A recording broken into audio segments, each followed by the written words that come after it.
الحمد لله نحمده ونستعينه ونستغفره ونؤمن به ونتوكل عليه ونعوذ بالله من شرور أنفسنا ومن سيئات أعمالنا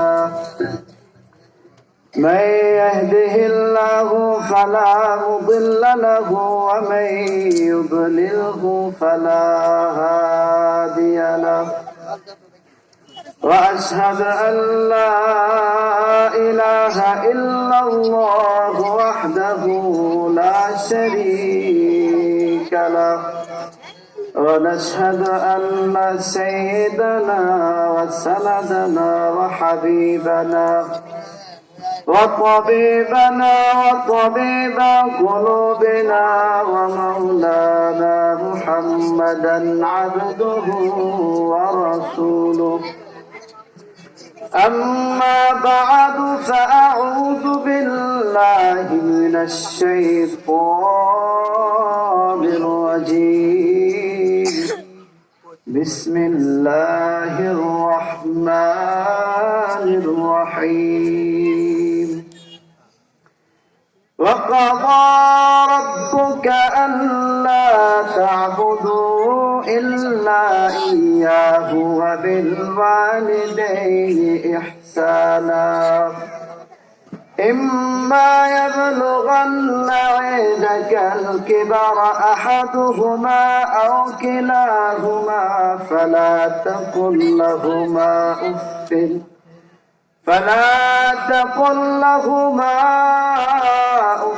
ولا تنهرهما وقل لهما قولا كريما وقال رسول الله صلى الله عليه وسلم رضا الرب في رضا الوالد وسخط الرب في سخط الوالد وقال الشاعر خدمت مادر پدر کن اختیار خدمت مادر پدر کن اختیار تاکہ باشی درد عالم بختیار خدمت مادر پدر کن صبح شام خدمت مادر پدر کن صبح شام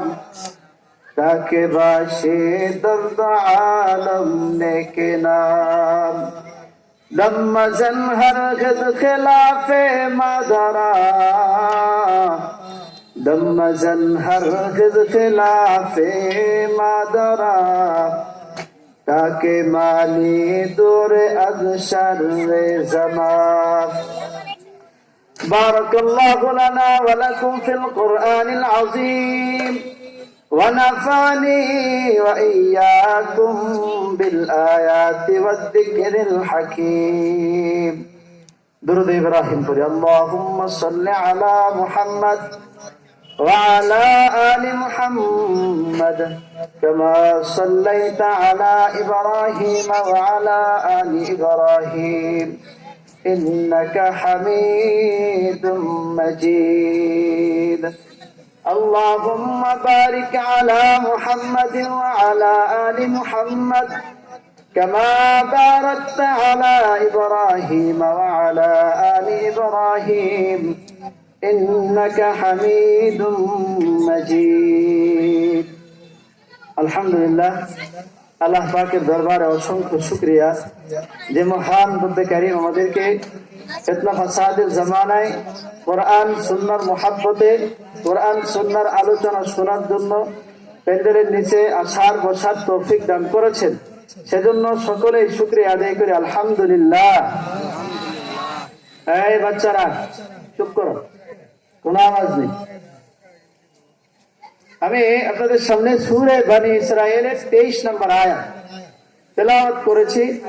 রাসূলুল্লাহ সাল্লাল্লাহু আলাইহি সবাই বলেন সাল্লাল্লাহু আলাইহি ওয়াসাল্লাম রসুল পাকের অসংখ্য হাদিস থেকে তিরমিজি শরীফের 1899 নম্বর হাদিস, ছোট্ট একটা হাদিস তেলাওয়াত করেছি এবং কবির 2-3টা লাইন কবিতা পাঠ করেছি।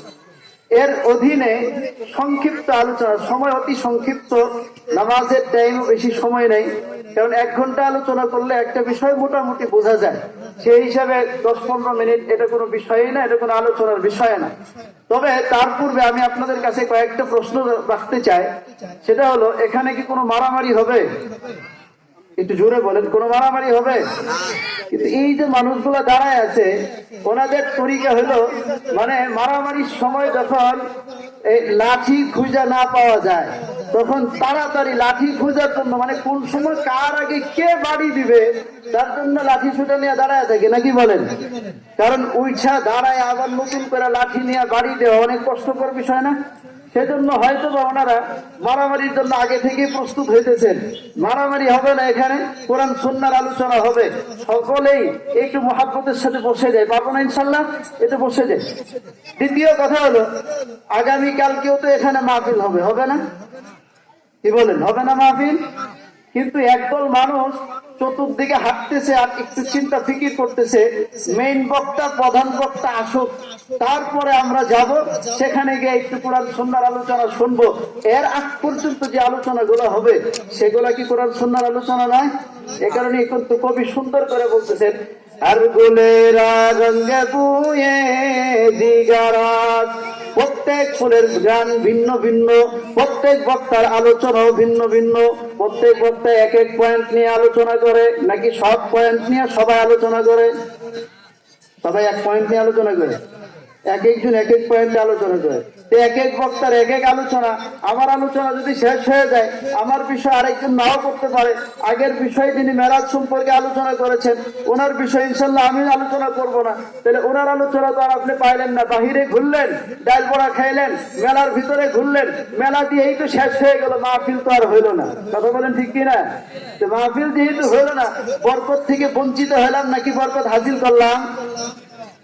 বরকত থেকে বঞ্চিত হইলাম। এই কারণে দয়া করে, মেহেরবানি করে, এই মাইকের আওয়াজ যে পর্যন্ত যাচ্ছে, কেউ আমার চাচা হবেন, কেউ আমার বড় ভাই হবেন, কেউ ছোট হবেন, ছোট ভাই হবেন, কেউ ভাতিজা হবেন, সকলকেই করজোড়ে আবেদন করব, এই মাহফিলে চলে আসেন, কোরআন সুন্নাহর আলোচনা শোনেন। সবাই রাজি আছেন তো ইনশাল্লাহ? একটা তাকবীর দেন তো, লিল্লাহি তাকবীর। মানুষ আছে, বোঝা গেছে। আমি আলোচনা করতেছিলাম সূরা বনী ইসরাঈলের 23 নম্বর আয়াত। এই আয়াতের মধ্যে আল্লাহ তাআলা বলতেছেন, وَقَضَى رَبُّكَ أَلَّا تَعْبُدُوا إِلَّا إِيَّاهُ وَبِالْوَالِدَيْنِ إِحْسَانًا الله أكبر إما يبلغن عندك الكبر أحدهما أو كلاهما فلا تقل لهما أف ولا تنهرهما وقل لهما قولا كريما الله أكبر الله تعالى বলতেছেন, وقضى ربك, তোমার রব ফরজ করে দিয়েছেন, ফয়সালা করে দিয়েছেন। তাফসীর ইবনে কাসির, আল্লামা ইবনে কাসির রাহমাতুল্লাহি আলাইহি তার তাফসীর কুরআনুল আযীমের মধ্যে উল্লেখ করেন, ওয়াকাযা রাব্বুক আই ফারাযা রাব্বুক, তোমার রব ফরজ করে দিয়েছেন। তাফসীরে জালালাইনের মধ্যে লেখা হয়েছে, আমারা রাব্বুক, তোমার রব আদেশ দিয়েছেন। আল্লাহর আদেশ ওয়াজিব, আল্লাহর আদেশ ফরজ। তাহলে আল্লাহ এখানে ফরজ বুঝাচ্ছেন নাকি নফল বুঝাচ্ছেন? সবাই বলেন, আল্লাহ কি বুঝাচ্ছেন? একটু জোরে, আল্লাহ কি বুঝাচ্ছেন? ফরজ। তাহলে ফরজ বিষয়টা বোঝা দরকার আছে না নাই? মাত্র 2টা কাজ করতে রাজি আছি তো ইনশাল্লাহ? কিন্তু যারা করবে তারা কিন্তু এখানে নাই। যাদের জন্য করতে হবে এক অংশ আছে, আরেক অংশ নাই। এই কারণে যুবকদেরকে বলবো, অবশ্যই চলে আসেন। কারণ কোরআনের আদেশ আল্লাহর আদেশ। আল্লাহর আদেশ মানা জরুরি কিনা? একটু বলেন, জরুরি কিনা? একটু কথা যদি না বলেন তাহলে তো মজা লাগবে না। কেন, একটু এটা একটা ক্লাসের মতো। যারা মনে করেন যে গদবান্ধা আলোচনা করে, ওনার আলোচনা শেষ হলে আপনি কিছুই বলতে পারবেন না।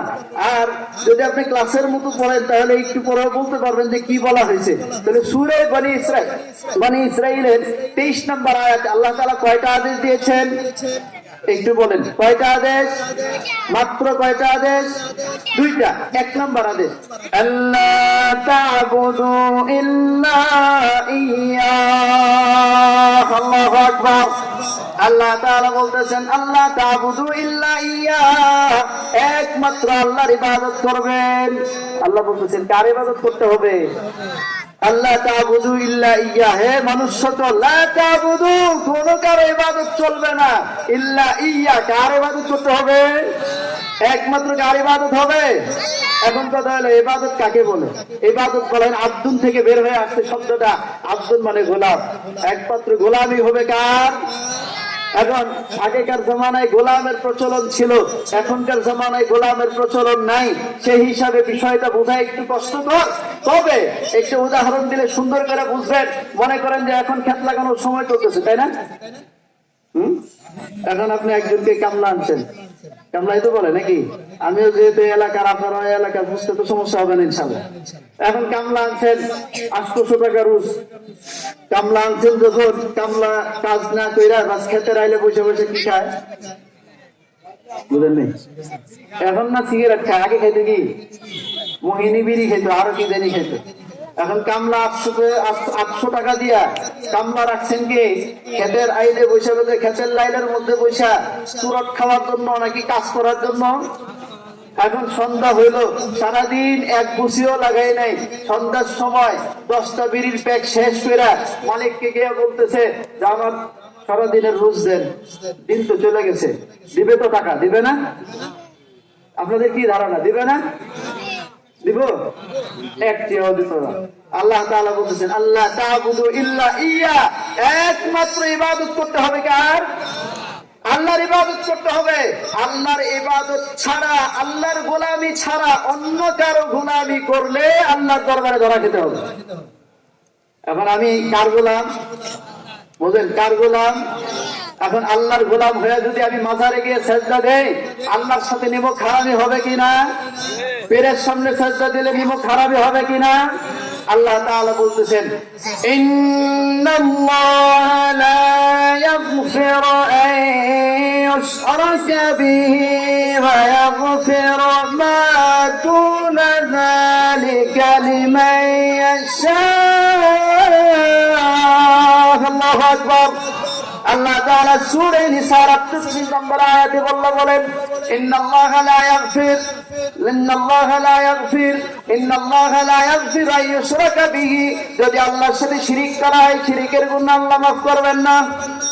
কোন গুনাহ আল্লাহ মাফ করবেন না? তাহলে শিরিক কাকে বলে? শিরিক বলা হয় দুই কাজের মাধ্যমে শিরিক হয়। আল্লাহর সাথে শিরিক করা হয় কয় ভাবে? একটু বোঝেন কয় ভাবে? দুই ভাবে। এক নাম্বার কাজ হলো আল্লাহর জাতের সাথে শরীক করা, দুই নাম্বার হলো আল্লাহর গুণের সাথে শরীক করা। আল্লাহর জাতের সাথে শরীক করা মানে হলো দুনিয়ার মধ্যে ইলাহ একজন না আরো আছে, বলেন নাউযুবিল্লাহ। ইলাহ একজন না আরো আছে, ইলাহ একজন না আরো আছে, এই কথা বলা একটা শিরিক। দ্বিতীয় আরেকটা শিরিক হচ্ছে আল্লাহ খাওয়ান, আল্লাহ পালেন, এই জায়গায় অন্যকে শরীক করা। আল্লাহ খাওয়ান, আল্লাহ পালেন, আল্লাহ দেন, সন্তানকে দেন। এখন বাবার দরবারে গেছে, পেটে ঘষা দিয়া, সেখানে মাজারের মাটি দিয়া পেটে ঘষা দিলে বাচ্চা হবে। তাহলে এটা কি সন্তান কি পেটের যে মাজার ওয়ালা সন্তান দেওয়ার অধিকার আছে? আপনাদের কি মনে হয় আছে? এখন এই সিফাতটা কার মূলত? একটু বলেন এই সিফাতটা কার? এই গুণটা মূলত কার? এই গুণটা মূলত আল্লাহর। কিন্তু এই গুণটা যদি কোনো ব্যক্তির সাথে সম্পৃক্ত করেন, সেটার নাম বলেন, সেটার নাম শিরিক। সূরা নিসার 48 নম্বর আয়াতে আল্লাহ পরিষ্কার বলে দিয়েছেন ইন্নাল্লাহা লা ইয়াগফিরু আন ইউশরাকা বিহি ওয়া ইয়াগফিরু মা দুনা যালিকা লিমান ইয়াশা।